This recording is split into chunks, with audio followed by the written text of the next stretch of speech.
भारतीय इतिहास में कुछ कहानियां ऐसी होती हैं जो समय की कसौटी पर खरी उतरती हैं, वीरता और वफादारी का एक अमर संदेश देती हैं। आज हम ऐसी ही एक गाथा लेकर आए हैं, महाराणा प्रताप के वीर घोड़े चेतक की। ये कहानी सिर्फ एक राजा और उसके घोड़े की नहीं है, बल्कि एक ऐसे अटूट बंधन की है जिसने हल्दी घाटी के मैदान में इतिहास रच दिया। महाराणा प्रताप और चेतक, साहस और त्याग का प्रतीक। राजस्थान की मिट्टी, जहां की हवा में आज भी शौर्य की कहानियां गूंजती हैं। चेतक, वो अश्व जिसने अपने स्वामी के लिए अपनी जान दांव पर लगा दी। एक ऐसा नाम जो हर भारतीय के हृदय में सम्मान से लिया जाता है। महाराणा प्रताप के जीवन में चेतक का स्थान केवल एक घोड़े का नहीं था, बल्कि एक सच्चा मित्र, एक विश्वास पात्र साथी और एक योद्धा का था। आइए जानते हैं चेतक के इतिहास और पृष्ठभूमि के बारे में। चेतक का जन्म कहाँ हुआ, ये एक रहस्य बना हुआ है, लेकिन इसकी कहानी मेवाड़ के इतिहास में सुनहरे अक्षरों में अंकित है। माना जाता है कि चेतक को महाराणा प्रताप ने किसी व्यापारी से खरीदा था या उन्हें ये उपहार में मिला था। पहली मुलाकात में ही प्रताप ने उसकी अद्भुत क्षमता को पहचान लिया था और यहीं से इस महान जोड़ी की शुरुआत हुई। चेतक केवल अपनी गति के लिए ही नहीं, बल्कि अपनी बुद्धिमत्ता और स्वामी भक्ति के लिए भी प्रसिद्ध था। वो प्रताप के हर संकेत को समझता था, मानो दोनों के बीच कोई अलौकिक संवाद होता हो।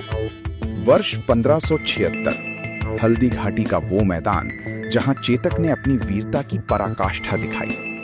ये युद्ध महाराणा प्रताप और मुगल सेना के बीच लड़ा गया था और चेतक इस संघर्ष का केंद्र बिंदु था। युद्ध से पहले चेतक को एक विशेष कवच पहनाया गया था। हल्दी घाटी में चेतक ने अपनी बिजली जैसी गति से मुगल सेना के छक्के छुड़ा दिए थे और प्रताप को युद्ध भूमि में एक अद्भुत बढ़त दिलाई।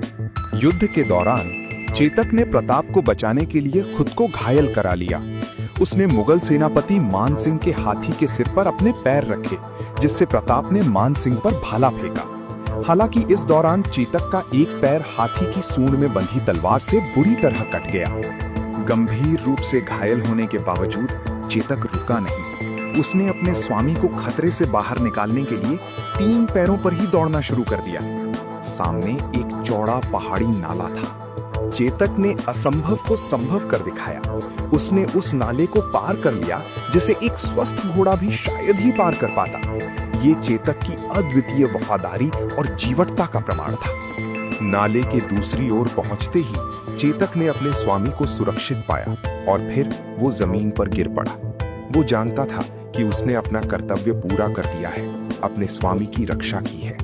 महाराणा प्रताप अपने प्रिय साथी के अंतिम क्षणों में उसके पास थे। उनका दुख अपार था। एक राजा के लिए चेतक का बलिदान सिर्फ एक घोड़े का नहीं, बल्कि एक सच्चे मित्र का त्याग था। चेतक की वीरता केवल इतिहास की किताबों तक सीमित नहीं है, बल्कि ये मेवाड़ और राजस्थान की लोक कथाओं और किंवदंतियों में भी जीवित है। स्थानीय कहानियों में चेतक की बुद्धिमत्ता को अक्सर बढ़ा चढ़ाकर बताया जाता है।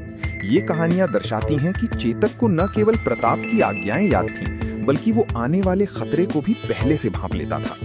एक लोकप्रिय किंवदंती के अनुसार चेतक के माथे पर एक विशेष चिन्ह था जो उसकी असाधारण बुद्धिमत्ता का प्रतीक था।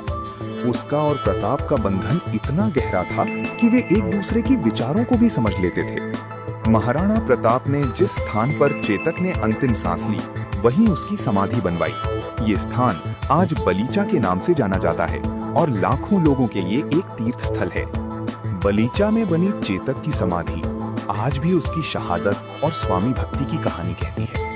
ये हमें याद दिलाता है कि वफादारी का मूल्य किसी भी युद्ध की जीत से कहीं ज्यादा होता है। चेतक, एक ऐसा नाम जो भारतीय इतिहास में हमेशा महाराणा प्रताप की वीरता के साथ अमर रहेगा।